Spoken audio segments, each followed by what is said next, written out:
BJP నేత గూడూరు నారాయణ రెడ్డి నిర్మాతగా, serial director యాట సత్యనారాయణ దర్శకత్వంలో 'రజాకార్' అనే సినిమా అనౌన్స్ చేసినప్పటి నుంచి ప్రేక్షకుల్లో ఆసక్తి ఏర్పడింది. అనేక మంది ఈ సినిమా తెరకెక్కించడం చూడాలని కోట్లకు వెళ్లడంతో అసలు ఈ సినిమాని మరికొంతమంది తెలుసుకునే ప్రయత్నం చేశారు. బాబీ సింహ వేదిక, అనుష్క త్రిపాఠి, ప్రేమ, ఇంద్రజ కీలక పాత్రల్లో నటించిన ఈ సినిమా అనేక వాయిదాల అనంతరం ఎట్టకేలా ప్రేక్షకుల ముందుకు వచ్చింది.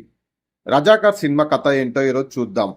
భారతదేశానికి 1947లో స్వాతంత్రం వస్తే హైదరాబాద్ సంస్థానానికి మాత్రం 1948లో వచ్చింది. ఇప్పుడున్న తెలంగాణ, కర్ణాటకలోని బీదర్ లాంటి ప్రాంతాలు, మహారాష్ట్రలోని అనేక ప్రాంతాలను కలిపి నిజాం రాష్ట్రంగా నిజాం వంశస్థులు పాలిస్తూ వచ్చేవారు. బ్రిటిష్ వాళ్ళు 1947లో భారతదేశానికి స్వతంత్రం ఇచ్చి వెళ్తున్న సమయంలో నిజాం రాష్ట్రాన్ని మాత్రం వారికి ఇచ్చి వారితో కలవవచ్చని చెప్తారు. అయితే అప్పటి నిజాం రాజు నిజాం సంస్థానానికి పాకిస్తాన్లో కలపడం ఇష్టం లేదు. అలా అని భారతదేశంలో కలపడం కూడా ఇష్టం లేదు. తమ దగ్గర ఉన్న రజాకార్లు అనేక ప్రైవేట్ సైన్యంతో నిజాం సంస్థానాన్ని తస్కరిస్తా ఏర్పాటు చేయాలని తీసుకుంటాడు. అందుకు రజాకార్ చీఫ్ కాసిం రిజ్వీ మంత్రులు దుర్మార్గానికి దిగుతారు. నిజాం రాష్ట్రం బ్రతకాలంటే మతం మార్చుకోవాలి, లేదంటే బానిసలుగా ట్రీట్ చేయమని చెబుతారు. అనేక రకాల పన్నులు విధిస్తూ ప్రజల రక్తాన్ని పీలుస్తుంటారు. మరోపక్క భారతదేశ ప్రధానమంత్రి సర్దార్ వల్లభాయ్ పటేల్ ఈ దుర్గాతాలను తెలుసుకుని ఎలా అయినా భారతదేశంలోని నిజాం సంస్థానాన్ని విలీనం చేయాలని ప్రయత్నాలు చేస్తూ ఉంటారు.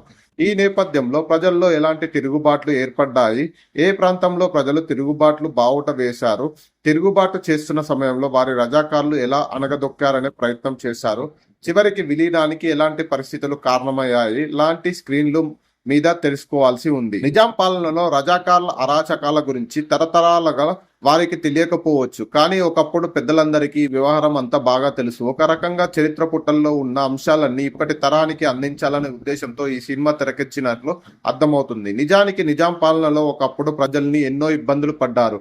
అనేక విషయాలు బహుశా ఈ సినిమా చూసే వరకు ఈ తరం వారికి తెలియదు అనడంలో ఎలాంటి సందేహం లేదు. పుస్తక పఠనం అలవాటు ఉన్నవారు ఒకప్పటి తెలంగాణ సాయుధ పోరాట అంశాలు పుస్తకాలు చదివే తప్ప ఈ అంశాలు ఎవరికి తెలియవు. కానీ ఒకప్పుడు తెలంగాణలో, మరీ ముఖ్యంగా హైదరాబాద్లో ఎలాంటి పరిణామాలు చోటు చేసుకున్నాయని అనే విషయాన్ని కళ్ళకు కట్టినట్లు ఈ సినిమా ద్వారా ప్రేక్షకుల ముందుకు తీసుకువచ్చే ప్రయత్నం జరిగింది. ఈ సినిమా ప్రకటన వచ్చిన తర్వాత నిర్మాత బీజేపీ వ్యక్తి కావడంతో కావాలని వివాదాలకు కేర్ ఆఫ్ అడ్రస్ గా సినిమా తీస్తున్నారేమో అని అనుమానాలు వ్యక్తం అయ్యాయి.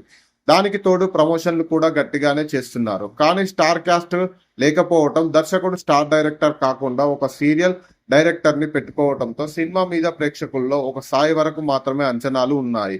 కానీ ఈ సినిమా చూసిన తర్వాత అంచనాలన్నీ తలక్రిందులు చేస్తూ అనేక గూస్ బంప్స్ మూమెంట్స్ తో ప్రేక్షకులను స్వీట్ షాక్ చేస్తుంది ఈ సినిమా.